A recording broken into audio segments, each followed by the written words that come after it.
published 1959 est, the 22nd of November 2017, updated 2039 est, the 22nd of November 2017. Philip Hammonds' ambition to get Britain's finances back into the black receded further last night, as the Treasury watcog said he would struggle to eliminate the deficit before 2031. The Chancellor had promised to balance the books by 2025. The target has been pushed back twice already, after George Osborne's pledge in his 2010 budget to balance the books within 5 years, before he revised the figure to 2020, but while the deficit, the difference between what Britain spends and raises in tax each year, has fallen from a record £152.5 billion under Labour, it is still forecast to be £49.9 billion this year. Philip Hammond will miss his target to eliminate the deficit by 2025 and will struggle to hit the target by 2031. According to the Treasury watcog, Hammond admitted we would still face a shortfall of £25.6 billion in 2023, just 2 years before the deadline. In its assessment to accompany the budget, the Office for Budget Responsibility said it was now unlikely that the Chancellor would balance the books by 2025 as he had hoped. It said the government was on course to wipe out the deficit in 2031, 30 years after the country was last in surplus. That would be the longest period of consecutive deficits on record, eclipsing the 25-year borrowing binge between 1793 and 1817 that included the Napoleonic Wars. Robert Choate, chairman of the OBR, said the official forecasts only go out as far as 2023. But he added if the deficit is to continue falling at the average rate expected beyond the end of this spending review, then it won't reach balance until 2031. Mark Littlewood, Director General of the Institute of Economic Affairs, said for several years, our politicians have failed to be bold enough in getting the public finances under control. Stressing the positives, Mr. Hammond said the national debt will finally start to fall as a percentage of national income next year, dipping from 86.5% to 86.4% before reaching 79.1% in 2023. The Chancellor hailed the first sustained decline in debt in 17 years, although it is still on course to top £1.9 trillion. George Osborne had promised to eradicate the deficit by 2015 in his first budget, before revising the target to 2020 in a further boost. The OBR said borrowing this year would come in at £49.9 billion, some £8.4 billion less than forecast in the spring budget thanks to stronger than expected tax receipts. The OBR also trimmed next year's borrowing forecast from £40.8 billion to £39.5 billion. But as weak economic growth dents tax receipts, borrowing is then expected to fall only slowly, reaching £30.1 billion in 2022, some £13.3 billion more than anticipated in March. Government tax receipts in 2022 are set to be £20.6 billion lower than previously thought due to slower economic growth.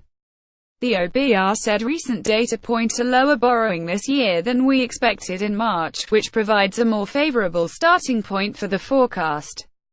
But the downward revision to our economy forecast provides a progressively less favourable path for borrowing thereafter. Despite the disappointing outlook for the public finances, sterling rose towards $1.33 against the US dollar. Rupert Harrison, an aide to George Osborne when he was Chancellor, said international investors will be reassured. Now an expert at fund management giant BlackRock, he said at some point the UK will need to demonstrate it can finish the job of putting its fiscal house in order, but for now markets will be content. The national debt stood at £317 billion when Britain last ran a surplus in 2001 but has since spiralled to £1.8 trillion. More than £520 billion of taxpayers' money has been used to pay interest on the mammoth debt since 2001, leaching resources away from public services. The cost of servicing the national debt is set to rise from £40.9 billion this year to £44.3 billion in 2023. Mr. Hammond said we took over an economy with the highest budget deficit in our peacetime history. Since then, thanks to the hard work of the British people, that deficit has been shrinking. Our debt is still too high, and we need to get it down. Excessive debt undermines our economic security, leaving us vulnerable to shocks, because it passes the burden unfairly to the next generation, and because it cannot be right to spend more on our debt interest than we do on our police and our armed forces combined. By Hugo Duncan, James Burton and John Stevens, the economy will grow by less than expected, amid a productivity crisis, the Treasury watcog warned. The Office for Budget Responsibility cut its growth forecasts for the next 5 years. It expects gross domestic product to rise by an average of just 1.4% a year between now and 2022 amid weak productivity growth and uncertainty over the economy.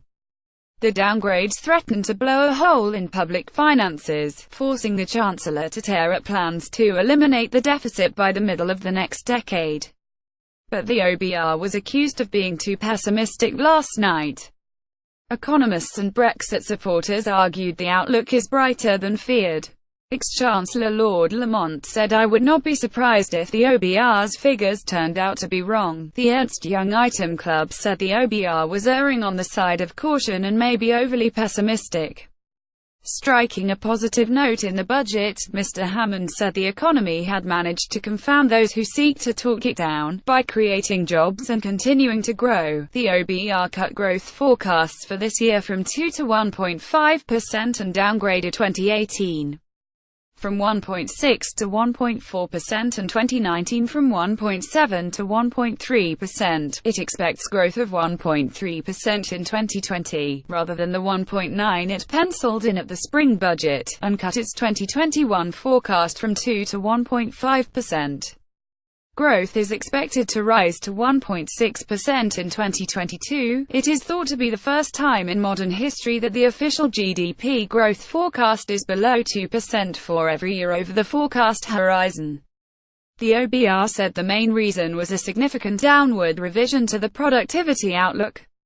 Productivity is the main driver of living standards, pushing up wages and tax receipts. In March, the OBR said it expected productivity growth to rise to 1.9% in 2021.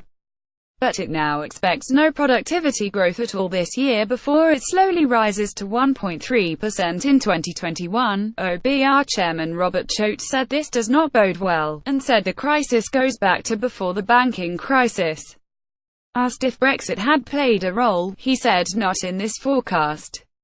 Professor Patrick Minford, of Economists for Free Trade, said they were absurdly depressed forecasts, adding the medium to long-term economic outlook is much brighter than the Chancellor has set out. Tory MP Jacob Rees-Mogg said OBR forecasts were subject to considerable margin of error.